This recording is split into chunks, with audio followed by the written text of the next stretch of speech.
Raamat 10 talve sai alguse natuke rohkem kui 10 aastat tagasi.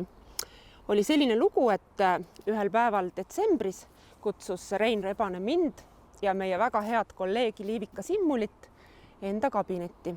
Õigemini üldse koolimajja, sellepärast, et meie olime parasjagu beebidega kodus mõlemad. Ja Rein ütles, teie naised olete nagunii kodus. Ega teil seal midagi väga palju teha ei ole, mul on teile ülesanne. Rocca al Mare kool saab 10-aastaseks kevadel ja mina soovin välja anda ühe pisikese brošüüri koolijuubeliks. Ja ta näitas ka siis nagu sõrmedega, et selline pisike brošüür. Jaanuari algul hakkasime raamatut tegema ja veebruari lõpus pidi minema raamat trükki. Ehk siis tegelikult Liivika Simmul kirjutas siis 2 kuuga sellise klotsi valmis. Minuga oli hoopis kurvem lugu või naljakam ka, sellepärast, et ma ei olnud mitte kunagi elus ühtegi raamatut kujundanud ja ma isegi ei teadnud, kuidas see üldse käib. Õnneks mul oli paar sõpra, kes seda oskasid, kelle töö see oli ja siis ma hakkasin neid pommitama nagu nii öösel kui päeval küsimustega, et mida ma nüüd tegema pean.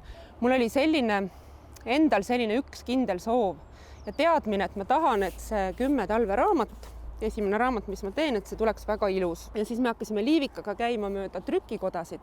Meil olid ikkagi need beebideks, need olid meil kogu aeg nagu puusa peal.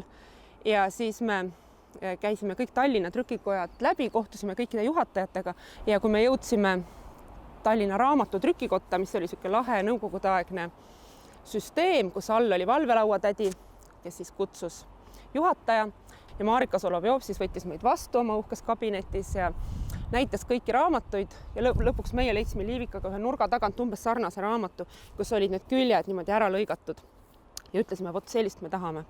Marika Solovjov ütles, ei, seda ei saa. Et esiteks see on kole, et ei ole ilus, kui ta niimoodi on, teiseks seda on halb trükkida ja kolmandaks see läheb kohe koledaks, aga meie ikkagi enda juurde jäime. Kui meil see raamat valmis sai ja me seda Reinule näitasime, mõtlesime, et ta ütleb, ohoo, mina ju tahtsin, et te teeksite lihtsalt brošüüri.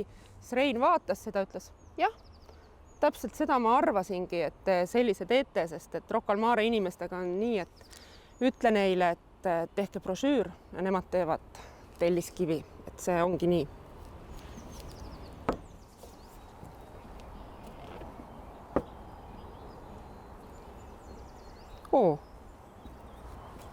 Uus raamat või? 20 rosinat.